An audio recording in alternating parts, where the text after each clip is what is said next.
Hi friends, எல்லோரும் எப்படி இருக்கீங்க? இன்றைக்கி நம்ம சிந்து சிங்கிங் கிச்சனில் கேரளா ஸ்பெஷல் இலை அடா எப்படி செய்கிறதுன்னு பார்க்க போகிறோம். வாங்க எப்படி செய்கிறதுன்னு பார்க்கலாம்.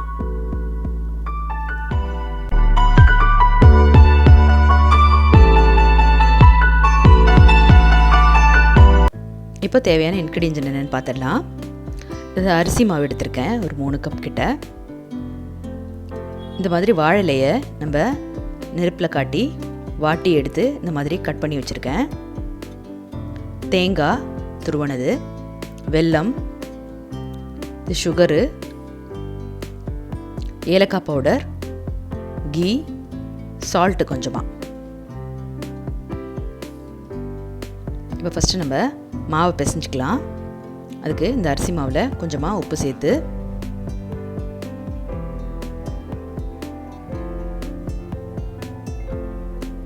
கொஞ்சமாக நெய் சேர்த்துக்கலாம்.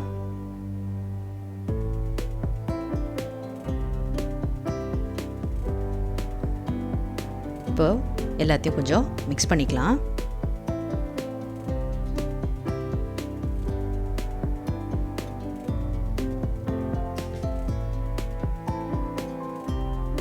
இப்போ இதுக்கு சுடு தண்ணியில் நம்ம பிசைஞ்சு எடுக்க போகிறோம் மாவை.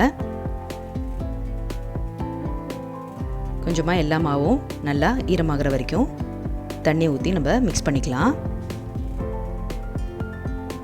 கொஞ்சம் எல்லா மாவும் ஈரமானதுக்கப்புறம் நம்ம இந்த மாதிரி சூடாக இருக்கிறதுனால ஒரு கரண்டியாலேயே நம்ம ஃபஸ்ட்டு எல்லாத்தையும் மிக்ஸ் பண்ணி எடுத்துக்கலாம்.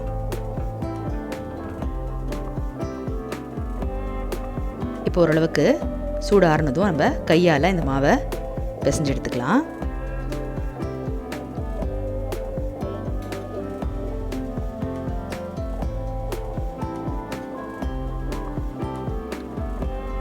இந்த மாதிரி மாவை நல்லா பிசைஞ்சு ரெடி பண்ணி எடுத்து வச்சுக்கோங்க.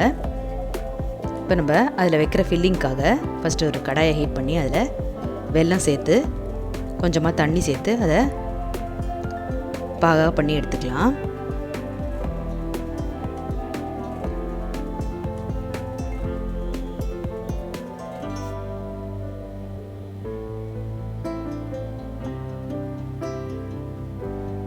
இப்போ இந்த மாதிரி வெல்லம் நல்லா கரைஞ்சி வந்துருச்சு.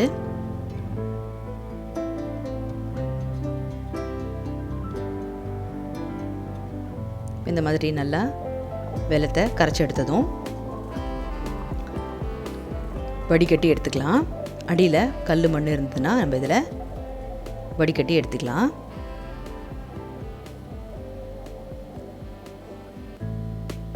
இப்போ வடிகட்டி எடுத்த வெள்ளைப்பாகில் நம்ம இங்கே துருவி வச்சிருக்கிற தேங்காவை சேர்த்துக்கலாம்.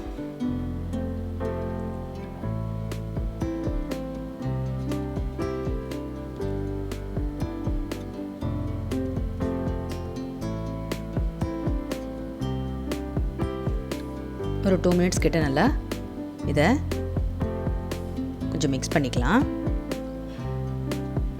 கொஞ்சமாக நெய் சேர்த்துக்கலாம்.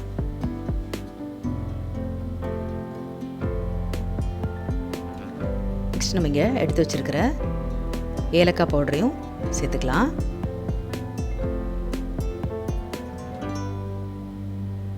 இப்போ இந்த ஃபில்லிங் ரெடி ஆயிடுச்சு. நல்லா மிக்ஸ் பண்ணி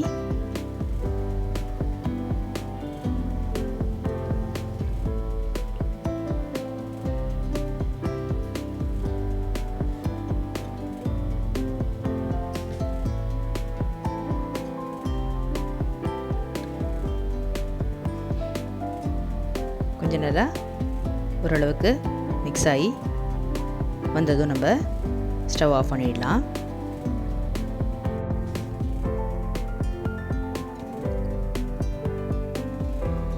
இப்போ நெக்ஸ்ட்டு நம்ம இந்த ஹீட்டில் வாட்டி எடுத்த இலையில் கொஞ்சம் கொஞ்சமாக இந்த அரிசி மாவை ஒரு சின்ன சின்ன உருண்டையாக எடுத்து நம்ம இதை தட்ட போகிறோம். உங்களுக்கு ஈஸியாக தட்டுறதுக்கு கொஞ்சமாக தண்ணியில் இந்த மாதிரி கையை நினச்சி நீங்கள் தட்டினீங்கன்னா இது நல்லா ஸ்ப்ரெட் ஆகி வரும்.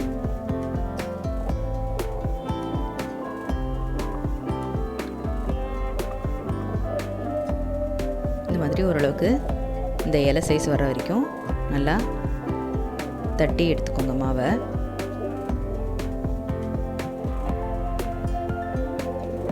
மாவு திக்காக இருக்கிறதுக்கு ஈவனாக எல்லா இடத்துலையும் ஒரே மாதிரி நீங்கள் இந்த மாதிரி ஸ்ப்ரெட் பண்ணி எடுத்ததுக்கப்புறம் ஒரு சைடில் நம்ம இங்கே வெள்ளைப்பாகில் பண்ண ஃபில்லிங்கை ஒரு சைடாக வச்சிடலாம்.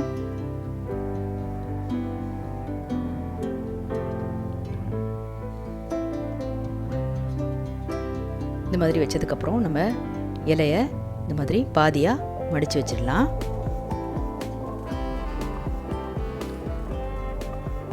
லைட்டாக அந்த மாதிரி ப்ரெஸ் பண்ணிவிட்டு எடுத்து வச்சுருங்க.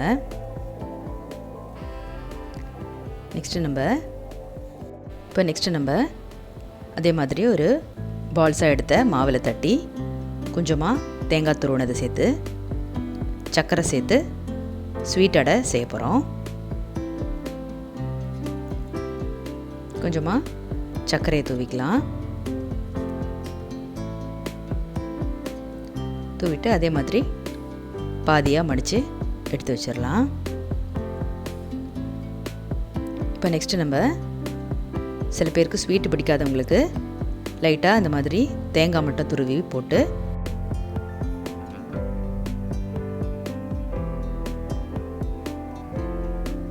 மடக்கி எடுத்து வச்சிடலாம்.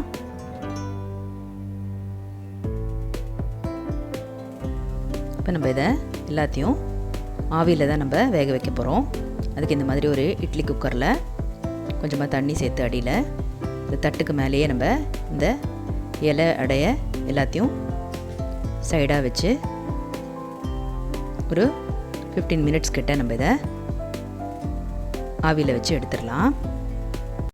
എന്നും നിന്നെ പൂജിക്കാം, പൊന്നും പൂവും ചൂടിക്കാം, വെണ്ണിലാവിൻ വാസന്തലതികേ.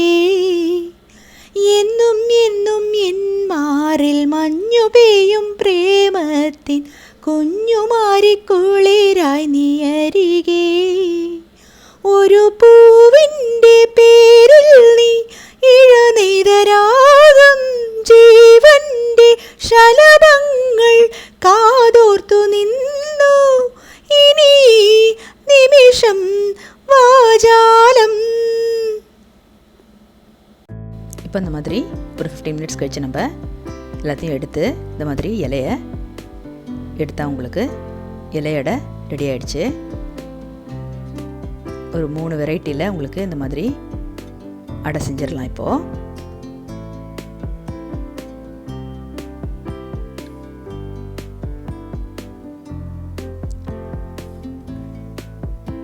கேரளா ஸ்பெஷல் இலை அடை ரெடி ஆகிடுச்சு. நீங்கள் இதை எல்லோரும் கண்டிப்பாக ட்ரை பண்ணி பாருங்கள், உங்கள் எல்லாருக்கும் ரொம்ப பிடிக்கும். ஸோ சிந்து சிங்கிங் கிச்சனுக்கு மறக்காமல் லைக் பண்ணி ஷேர் பண்ணி சப்ஸ்கிரைப் பண்ணிவிடுங்க. பெல் ஐக்கானையும் ப்ரெஸ் பண்ணிவிடுங்க. Thank you all. பாய்.